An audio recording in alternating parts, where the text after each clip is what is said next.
बिस्मिल्लाहिर्रहमानिर्रहीम। दोस्तों, कैसे हैं आप? आज हमारा जो लेक्चर है वो ज्योग्राफ़ी पीएमएस की ज्योग्राफ़ी के हवाले से है and we will discuss the outlines of part 1 एंड part 2 and how to attempt the paper and how to crash all the syllabus within a week और 10 days राउंड अबाउट।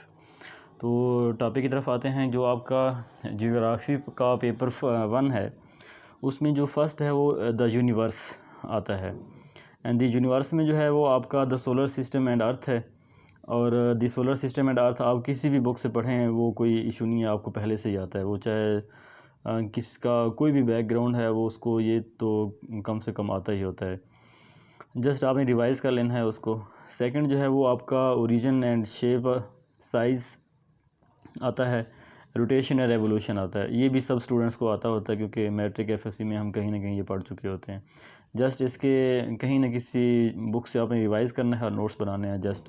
और जो है मैप ऑफ अर्थ आपने बनाना है और उसमें आपने उसकी लेबलिंग कर लेनी है। जस्ट आपको थोड़ा सा आइडिया हो जाएगा और कुछ पॉइंट्स उसमें ऐड कर लेने हैं। मीन्स कि आपका हाफ पेज पे ये आ जाना चाहिए सारा का बुलेट्स के फॉर्म में। उसके बाद जो है distribution of land and water, ये भी आपने कोई बुक उठाएं तो उसमें जो है आपका जो वाटर कितना है और जो लैंड कितना है और उसमें कुछ और स्टेप्स आते हैं वो जस्ट आपने रिवाइज़ करने हैं जस्ट, और इसके अलावा कुछ नहीं करना। इसमें आपका एक क्वेश्चन जो है वो लाजमन आता है पेपर में, तकरीबन लाजमन आता है इसमें से, और सम टाइम वो नहीं भी देते। और सेकंड जो है वो आपका जो आउटलाइन है उसमें से दे देते हैं, जो कि that is lithosphere. And in lithosphere में अब क्या आता है कि आपका composition and internal structure of the earth. अब composition internal structure of the earth जो है इसको भी आप किसी भी बुक से पढ़ लें तो आपका वो सारा का सारा क्लियर हो जाएगा। उसके बाद जो है वो आपका आता है रॉक्स ओरिजिन।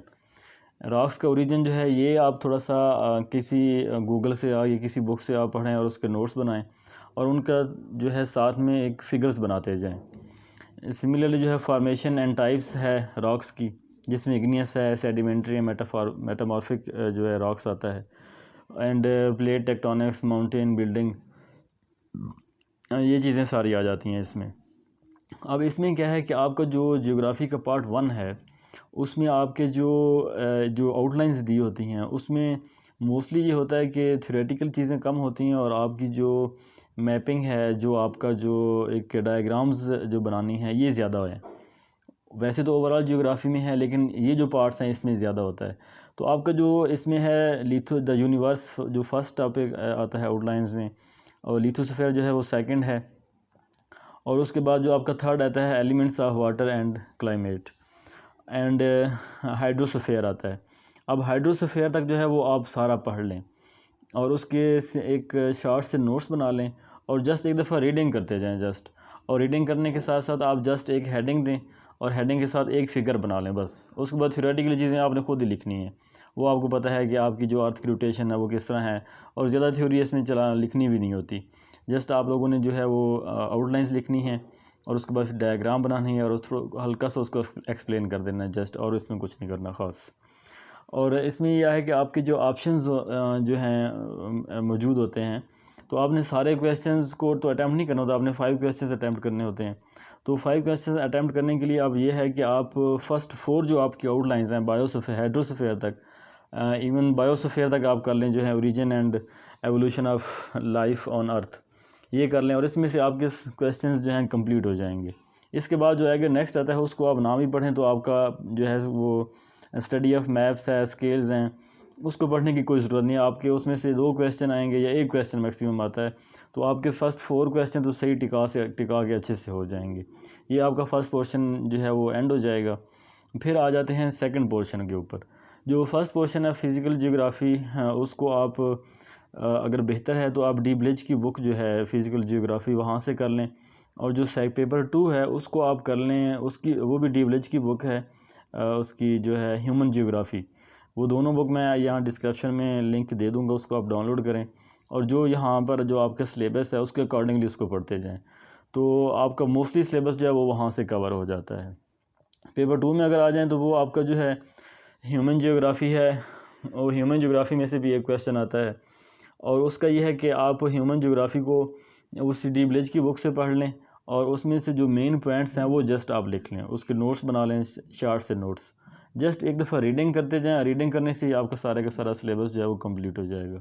उसके बाद जो इकोनॉमिक जियोग्राफ़ी है, इकोनॉमिक जियोग्राफ़ी के लिए भी आप जो है उसी में वो ह्यूमन जियोग्राफ़ी में उसके एंड के ऊपर जो है जो आता है उसमें जो प्रोड्यूसर एंड कंज्यूमर क्या होता है, डिसीजन मेकिंग क्या होती है, और ये सारी की सारी फार्मिंग है, फ़िशिंग है, और उसके साथ साथ जो आपका एग्रीकल्चर आ जाता है, फॉरेस्ट आ जाता है।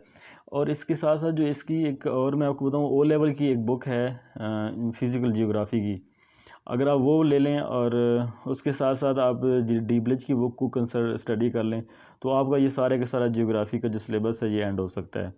और उसके साथ आप ये करें कि जो आपके शार्ट नोट्स हैं, उन शार्ट नोट्स को जो है वो आप बार बार रिवाइज़ भी करते जाएं। जैसे आप फर्स्ट पेपर 1 आपने कर लिया है, आप पेपर 2 पे आ गए हैं, तो ये नहीं है कि आप पेपर 1 को बिल्कुल भूल जाएं। आप जैसे ही पेपर 2 को स्टार्ट करेंगे, तो आपके जो पेपर 1 है उसके मैक्सिमम जो नोट्स हैं आपके 5 पेजेस तक होने चाहिए। आप एक पेज के ऊपर ना बिल्कुल छोटा छोटा लिखेंगे ना, तो एक पेज के ऊपर आपका ज़्यादा जो है वो कंटेंट आ जाएगा, वो आप समझेंगे कि बड़ा थोड़ा सा है, बस ऐसे ही रिवाइज़ जल्दी से कर लेंगे इसको। तो ये मेन जो है स्ट्रेटजी है, इसको आप फॉलो करें और इधर उधर ना किसी बुक्स के पीछे ना भागें, किसी और ऐसे सोर्सेज की तरफ ना जाएं जो आपको टाइम वेस्ट करें, क्योंकि ये एक स्मार्ट स्टडी होती है और स्मार्ट स्टडी से ही आप लोग जो है अपना मंजिल पर बड़े शॉर्टकट तरीके से पहुंच सकते हैं। बाकी चीज़ों के बहुत सारी चीज़ें ऐसी होती हैं जिनके शॉर्टकट नहीं होते, लेकिन बहुत सारी चीज़ें ऐसी भी होती हैं जिनके शॉर्टकट भी होते हैं। इसके साथ जो और इम्पोर्टेंट काम करना है वो ये करना है कि आपने पास्ट पेपर्स को रिवाइज़ करना है, और जैसे ही आपने पास्ट पेपर्स को उठाना है, मैं हमेशा ये स्टूडेंट से कहता हूँ कि आप जब भी आप किसी भी पेपर की तैयारी करें, तो सामने आपके पास पास्ट पेपर पड़ा हो और साथ में कंटेंट पड़ा हो, जो सिलेबस है। सिलेबस से देखें, पास्ट पेपर्स को देखें कि किस में से वो क्वेश्चन उठा रहा है और कौन सा वो स्किप कर रहा है। तो जो वो स्किप कर रहा है वो आप छोड़ दें। ऑप्शंस होते हैं ना आपके पास, 8 क्वेश्चन में से आपने 5 करने होते हैं, तो अगर आप 3 आउटलाइन छोड़ दें तो आपका अच्छा खासा टाइम जो है वो बच सकता है। तो ये एक चीज़ करें कि आप पास्ट पेपर्स को सामने रखें और फिर उसके साथ स्टडी करें, और जैसे ही आपका एक जो क्वेश्चन आया हुआ है वो आपने स्टडी कर लिया है, बस उस क्वेश्चन को उठाएं, लिखें, उसकी जस्ट आउटलाइंस बना लें, सिंपल। ये आपकी तैयारी के लिए एक एलेक्सर है कि जिसको आप फॉलो करके within very short time you can achieve success. So इसके अलावा तो कोई और ऐसा मेथड नहीं है। बाकी ये है कि आप बुक्स को स्टडी करें, जो इम्पोर्टेंट बुक्स हैं जियोग्राफ़ी के हवाले से वो मैं लिंक्स में आपको दे दूँगा, और उसको डाउनलोड करें और बस उसको स्टार्ट करें। विद इन 10 डेज़ आप इसको कंप्लीट कर सकते हैं। एनी क्वेश्चन आपका हो तो आप उसको कमेंट में दे सकते हैं। Thank you so much.